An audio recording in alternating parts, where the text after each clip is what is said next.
warahmatullahi wabarakatuh. Om Swastiastu, Namo Buddhaya, Salam Kebajikan. Perkenalkan teman-teman, kami dari kelompok 6 Hukum Perusahaan ingin mempresentasikan mengenai BUMN.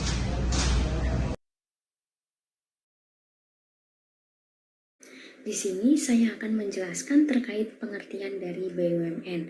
BUMN sendiri merupakan suatu badan usaha yang sebagian atau seluruh modalnya dimiliki oleh negara. Badan usaha ini didirikan untuk mengejar keuntungan sebagai pemasukan negara dan menjadi pemacu perekonomian nasional dalam persaingannya dengan perusahaan swasta. Selanjutnya, saya akan menjelaskan terkait latar belakang dari pendirian BUMN. Pendirian ini dilatar belakangi oleh periode pendiriannya dan kebijaksanaan pemerintah yang berkuasa. Beberapa BUMN merupakan kelanjutan dari perusahaan yang didirikan pada zaman sebelum kemerdekaan. Adapun perusahaan BUMN yang didirikan pada zaman sebelum kemerdekaan ialah perusahaan negara IBW Stat 11 tahun 1927 nomor 419 diubah dan ditambah dengan Undang-Undang nomor 12 tahun 1955. Contohnya Jawatan Pegadaian dan Percetakan Negara. Kemudian didirikan pada zaman perjuangan kemerdekaan dan banyak pula yang didirikan setelah tahun 1950 dengan motivasi yang bermacam-macam. Misalnya saja perusahaan-perusahaan yang didirikan dengan pembiayaan Bank Industri Negara seperti PT Natur, perusahaan Cinta Cetak Cemani, perusahaan Kertas Belanda. Di samping itu, ada perusahaan yang tumbuh akibat pengambil alihan perusahaan Belanda. Selanjutnya, pasca kemerdekaan, pemerintah menasionalisasikan beberapa perusahaan Belanda. Contohnya, perusahaan negara telekomunikasi disesuaikan menjadi perusahaan umum telekomunikasi atau Perumtel yang menyelenggarakan jasa telekomunikasi nasional maupun internasional. Adapun yang menjadi dasar bagi pemerintah dalam melaksanakan nasionalisasi adalah Pasal 33 Ayat 2 Undang-Undang Dasar Negara Republik Indonesia tahun 1945 yang berbunyi cabang-cabang produksi yang penting bagi negara dan yang menguasai hajat hidup orang banyak dikuasai oleh negara. Untuk melaksanakan amanat UUD 1945 tersebut, serta agar terdapat keseragaman dalam pengelolaan perusahaan negara dalam rangka struktur ekonomi terpimpin, ditetapkan Peraturan Pengganti Undang-Undang Nomor 19 Tahun 1960. Dengan demikian, pada waktu itu di Indonesia pada prinsipnya hanya dikenal satu macam perusahaan negara yang semuanya ditundukkan pada satu peraturan perundang-undangan. Dalam perkembangannya, gagasan menundukkan kepada satu peraturan perundang-undangan tersebut di atas dipandang kurang tepat karena sebelumnya masing-masing perusahaan negara mempunyai latar belakang yang beraneka ragam. Pemerintah perlu menyeragamkan bentuk-bentuk usaha negara. Maka lahirlah Perpu nomor 19 tahun 1960, lalu dijadikan Undang-Undang nomor 19 PRP 1960. Perusahaan negara yang berdasarkan undang-undang ini seluruhnya merupakan kekayaan negara Republik Indonesia, kecuali jika ditentukan lain atau berdasarkan undang-undang. Lalu mengenai klasifikasi atau penggolongan BUMN. Dalam usaha membangun ekonomi, diusahakan peran serta seluruh masyarakat dan mengurangi campur tangan pemerintah yang menghambat perkembangan ekonomi.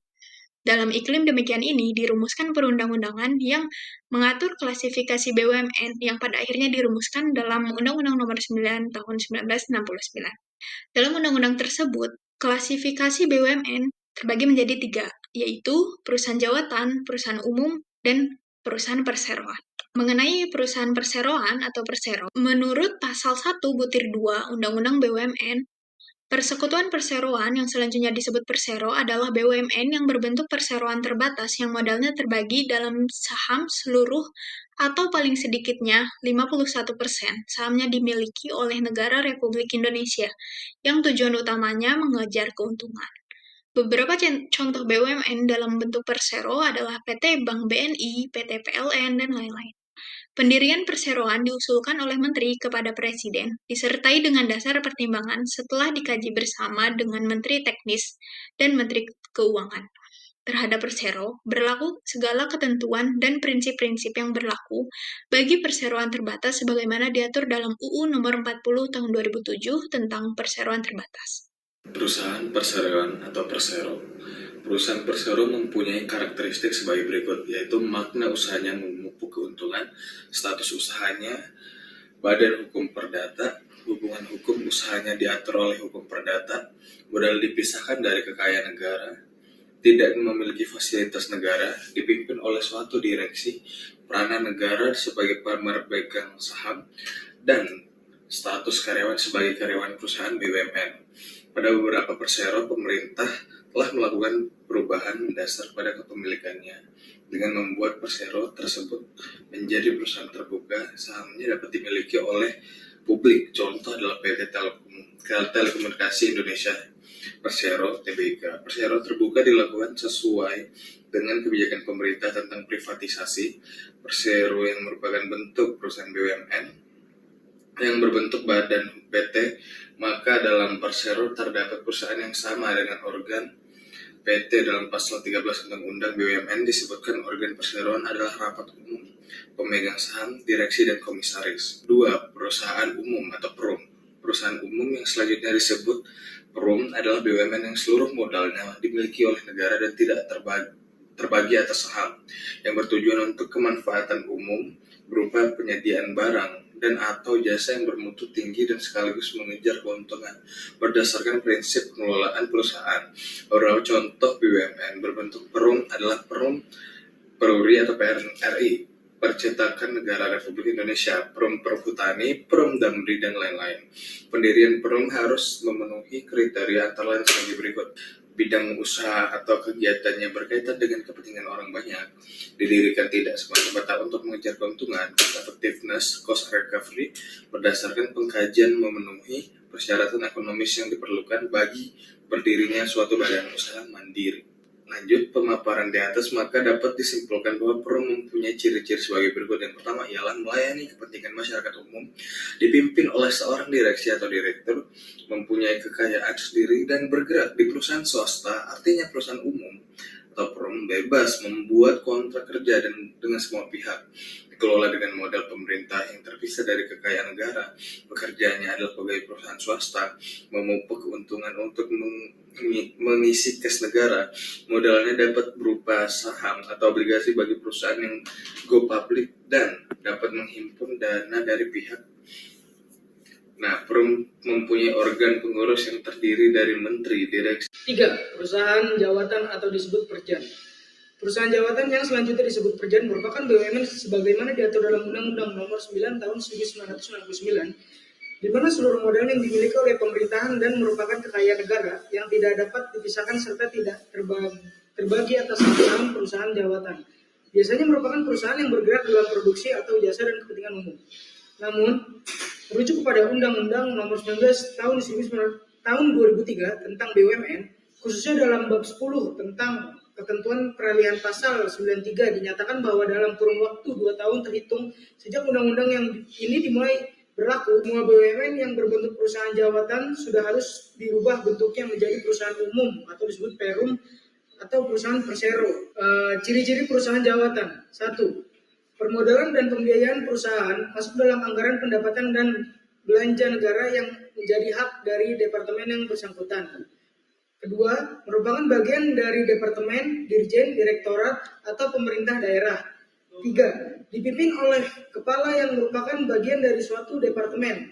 4. Memperoleh fasilitas negara seperti gedung, peralatan, dan sebagainya. 5. Pegawai perusahaan jawatan berstatus sebagai pegawai negeri. 6. Perusahaan jawatan berlaku hukum publik yang berarti bila perusahaan dituntut, kedudukannya adalah sebagai pemerintah. Keenam, tujuan utama adalah untuk melayani kepentingan masyarakat tanpa melepaskan syarat esensial, efektivitas, dan ekonomis. Ketujuh, keuntungan dan kerugian menjadi tanggung jawab pemerintah. Terdapat dua organ perusahaan jawatan, yakni direksi dan dewan pengawas. Direksi bertanggung jawab atas kepengurusan perusahaan jawatan untuk kepentingan dan tujuan perusahaan jawatan.